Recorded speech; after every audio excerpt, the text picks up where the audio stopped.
굉장히 힘들다고 느껴지는 게 하얀 거짓말을 해야 될 수도 있어요. 행복하게 편하게 잘 있을 겁니다. 강아지 별의 이야기예요. 나도 마중을 낳아줄까? 마냥 슬프지 않았으면 좋겠다는 생각이 들었어요.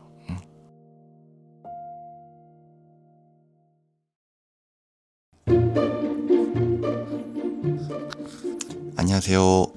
동네 수의사 삼촌입니다. 동네 수의사 삼촌입니다. 크리스마스가 얼마 안 남았어요. 지금 연말에 모임이 많아가지고 여기저기 싸돌아다니다가 지금 들어와서 다 씻고 잘 준비를 하는데 갑자기 또 영상이 찍고 싶어졌어요. 원래 제가 처음 유튜브를 시작할 때 여러 가지 주제들을 정해놓고 한번 찍어봐야겠다라고 생각을 했잖아요. 근데 어느새 마지막 주제만 남겨두고 있습니다. 그 마지막 주제는 뭐냐면 반려동물의 마지막 이별에 대한 이야기예요. 사실 이 주제를 가지고 제가 몇 번 찍었었어요. 너무 이야기하기가 이게 어렵더라고요. 횡설수설하게 되고 자꾸 이 마지막을 어떻게 여러분들께 이야기해야 여러분들께 도움이 될까라는 생각을 하다 보니까 기존 영상들이 다 너무 마음에 안 들었어요. 그래서 찍고 지우고를 반복하다가 오늘 다시 한번 찍어봅니다. 곧 크리스마스가 다가오잖아요. 크리스마스에 전 유독 당직을 많이 썼어. 작년에도 크리스마스 당일날 당직을 썼었고요. 재작년에도 크리스마스 이브 때 당직을 썼어요. 근데 왜 당직은 랜덤으로 돌리는데 왜 나만 크리스마스 이렇게 걸리는 거야? 그렇게 원치 않는 크리스마스 당직을 계속 썼었어요. 물론 딱히 뭐 할 일이 있었던 건 아니어가지고 그냥 섰는데 혹시 몰라? 그냥 크리스마스 때 쉬었으면 뭐 약속이 생겼을지? 어쨌든 크리스마스 당직하니까 또 생각이 나는 게 제가 2년차 때 그때도 이제 2차 병원에서 일을 하고 있었던 때인데 번갈아 가면서 그때도 당직을 서야 됐었어요. 그때는 이틀 연속 당직을 서고 3일 정도 쉬고 이런 식이었거든요. 그때도 당직을 해야 될 때가 돌아왔는데 하필이면 크리스마스 이브랑 크리스마스 때 당직을 서야 되는 거야. 나는 왜 이렇게 크리스마스랑 연이 없는지 모르겠어. 어쨌든 그때도 당직을 이틀 연속으로 서야 됐던 날이었어요. 근데 그날 이제 저녁에 출근을 해서 입원 환자가 어떤 환자들이 있는지 쭉 선생님들이 설명을 해주시는데 경련 환자가 있었어요.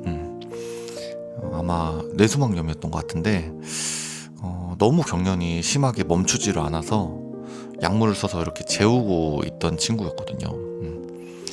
너무나 뇌수막염이 심해져서 경련이 일반적인 약물로는 안 잡히는 그런 상태였던 걸로 기억하는데 제재였어요. 제재.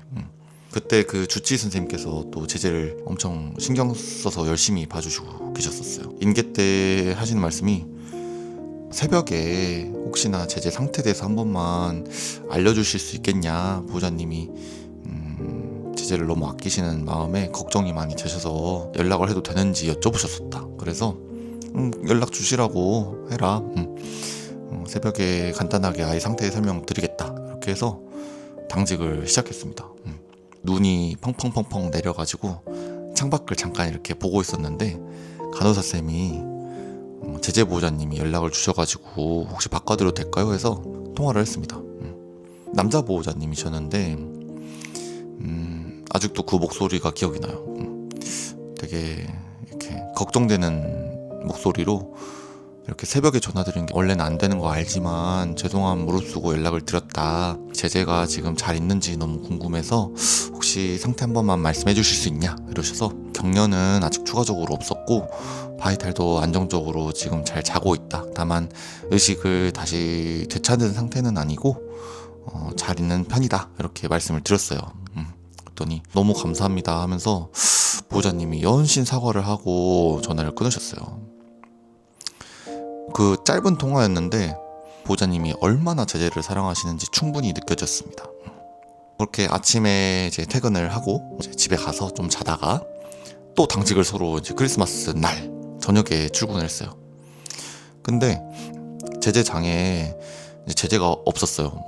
다른 환자가 입원을 해 있길래 제재는 집에 갔나? 그래서 주치의쌤께 여쭤봤어요. 혹시 제재는 퇴원했나요? 라고 여쭤봤는데 그날 아침에 제재가 다시 경련을 또 심하게 했다고 하더라고요. 그래서 보호자님께 호출을 드렸고 결국 보호자님과 이제 면회 시간을 가지다가 제재를 편하게 보내주는 방법을 선택하셨다고 그랬어요. 그 이야기를 듣고 보호자님이 얼마나 이 제재를 아끼시는지 제가 느껴질 정도로 제재를 사랑하셨는데 이 아이를 보내주기로 마음 결정을 하셨을 때 얼마나 마음이 아프셨을까라는 그런 생각이 들더라고요. 제재는 그렇게 강아지별로 떠났고 크리스마스의 눈을 보면서 아마 갔을 것 같아요. 그래서 저도 마음속으로 제재 명복을 빌었습니다. 이 이별이라는 거에 대해서 생각을 좀 하게 됐어요.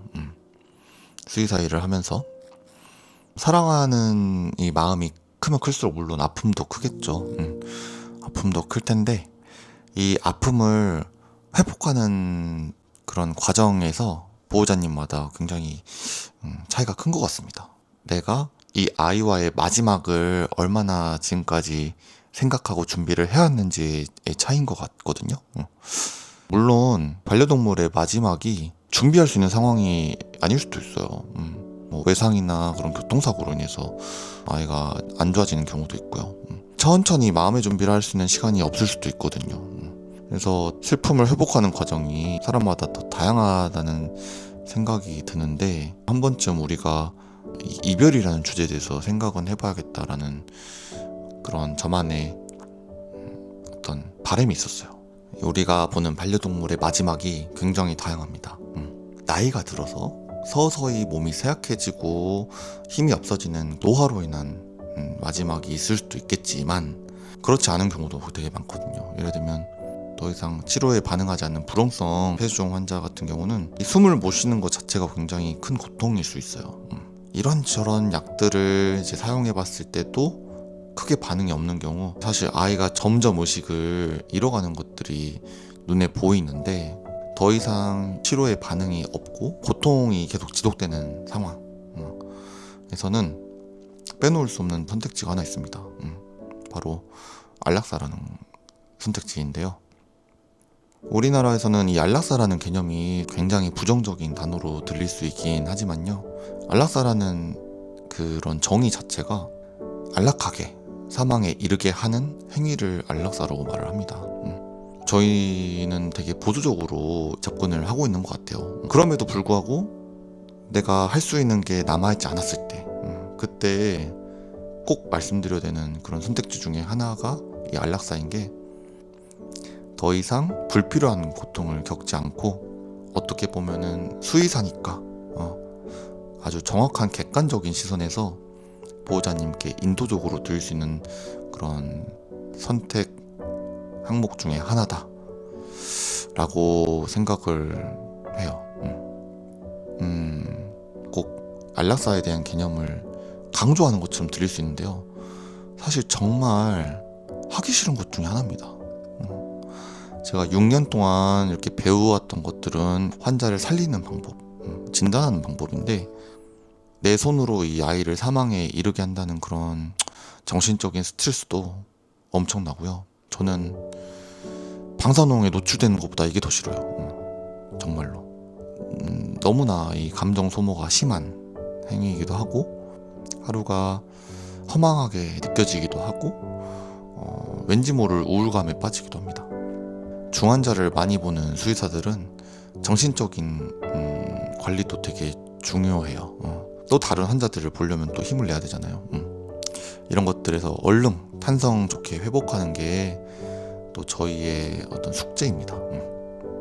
그래서 수의사에게 안락사란 환자를 위해서 내가 줄 수 있는 그런 인도적인 방법 중에 하나겠지만 그 자체가 사실은 이 행위를 하는 사람에게도 큰 안 좋은 영향을 줄 수 있는 그런 행위이기 때문에 그 누구보다도 객관적으로 이 환자를 볼 수 있어야 된다는 게 뼈저리게 좀 느껴져요. 계속 끊임없이 공부를 해야 되는 것 같아요. 여러모로 이 수의사라는 직업이 굉장히 힘들다고 느껴지는 게 점점 가면 갈수록 더 생기고 있습니다. 또 이게 보호자님께도 굉장히 힘든 선택이죠. 보호자님께서도 엄청 큰 죄책감을 가지고 집에 돌아가시는 분들도 있을 만큼 보호자님께 굉장히 큰 스트레스고, 나로 인해서 이 아이가 죽은 것만 같은 그런 죄책감이 들 수도 있어요. 그래서 저희 수의사가 하는 일은 이런 죄책감을 느끼지 않으시게끔 보호자님을 잘 다독이는 것도 수의사의 역할 중에 하나입니다. 사실 하얀 거짓말을 해야 될 수도 있어요. 이런 말을 전 자주 합니다. 친구가 더 이상 안 아프고 행복하게 편하게 잘 있을 겁니다 라는 말을 항상 드리는데, 이 친구가 진짜 강아지별이라는 곳에 가서 행복하게 지낼 수 있는지는 알 수는 없지만, 이런 생각을 하지 않으면 수의사도 결코 오래 이 일을 하지 못할 거예요. 저를 위해서도 보호자님을 위해서도 이렇게 과학적인 근거가 없는 신념이 필요하기도 한 것 같습니다. 이 이별을 마주하는 여러 가지 상황이 있을 수 있지만 수의사가 아주 심고한 끝에 어렵게 이야기를 꺼낸 안락사라는 그런 선택지에 대해서는 우리 보호자님이 너무 큰 아픔을 가지고 결정하지 않으셨으면 하는 바람 때문에 제가 이 주제에 대해서 꼭 말씀을 드려보고 싶었어요. 이 아이에게 어떤 게 인도적일 것이라는 그런 고민을 계속 한다는 것 자체가 큰 의미가 있다고 생각을 해요.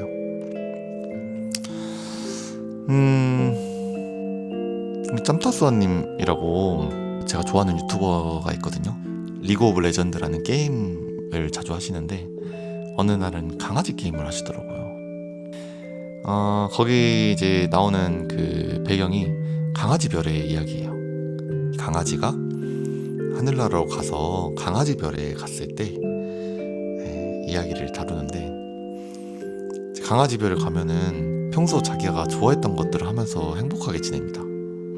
먹는 걸 좋아했던 친구들은 맛있는 걸 많이 먹기도 하고, 산책하는 걸 좋아했던 친구는 이렇게 풀밭을 막 달려다니기도 하고요.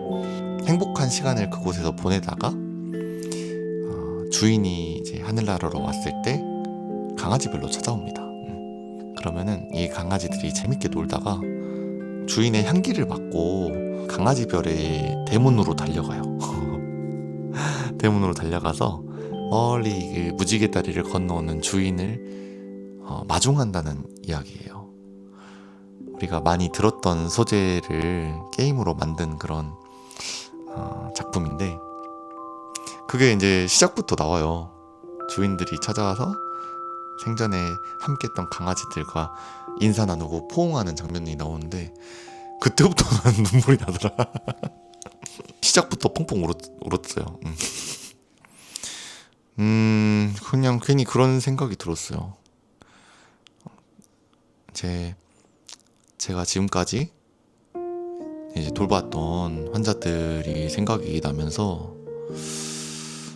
그 친구들이 지금은 하늘나라에 있는 친구들도 있거든요. 그 친구들이 내가 만약에 강아지별에 놀러 가면은 나도 마중을 낳아줄까? 라는 생각이 갑자기 들어오면서 나도 마중 낳아줬으면 좋겠다 라는 생각 때문에 눈물이 났던 것 같아요. 짧은 시간이더라도 제가 진짜 마음을 쏟아서 돌봐왔던 환자들이 있는데요. 그런 환자들이 만약에 내가 강아지별에 갔으면 나를 어떻게 생각해 줄까? 라는 생각이 들어요. 너무 아프게 해서 미운 사람일까? 나는? 혹은 내 마음이 전해졌다면 그 마음을 알고 나를 마중 나와줄까? 그런 상상을 혼자 해봤습니다. 나도 마중 나와주면 안 될까? 나는 보고 싶은데. 그래서 연말은 항상 이렇게 돌아보는 시즌이잖아요. 지금까지 있었던 일들을 찬찬히 돌이켜보는 그런 과정일 텐데, 알 순 없지만 우리 강아지배에서 기다릴 우리 친구들 위해서 또 다시 열심히 살다가 만나는 날이 왔을 때 반갑게 인사하는 거죠. 마지막이라는 개념이 마냥 슬프지 않았으면 좋겠다는 생각이 들었어요. 여튼 이렇게 제가 하고 싶었던 모든 주제들을 다 이제 이야기한 것 같아요. 수의사에 대한 이야기도 있었고, 반려동물에 대한 이야기도 있었고, 동물병원에 대한 이야기, 반려동물의 마지막을 바라보는 수의사 이야기도 들려드린 것 같습니다. 어떻게 보셨는지 모르겠어요. 나름 너무 우중충하게 이야기하지 않으려고 좀 노력을 해봤는데, 이렇게 또 한 해가 지나가네요. 너무나 저한테도 의미가 많았던 한 해였던 것 같아요. 동네 수의사 삼촌이라는 유튜브도 시작해보고, 이렇게 말로 전달한다는 게 또 나름의 재미가 있는 것 같습니다. 비록 제가 생각해왔던 주제들은 오늘 여기서 다 마무리가 되긴 했지만요, 지금까지 올렸던 영상들이 생각이 날 때 다시 한번 돌아와서 볼 수 있는 영상이었으면 좋겠다는 게 제 바람이고요. 그럼 2025년 남은 한 해도 항상 건강하시고 행복하게 보내실 수 있기를 기원하고, 오늘은 시간이 많이 늦었네요. 이만 내일을 위해서 또 자러 가보겠습니다. 지금까지 동네 수의사 삼촌을 좋아해 주시고 찾아봐 주셔서 정말 감사드립니다. 그럼 내년에 뵐까요? 다음 기회에 다시 만나는 걸로. 안녕.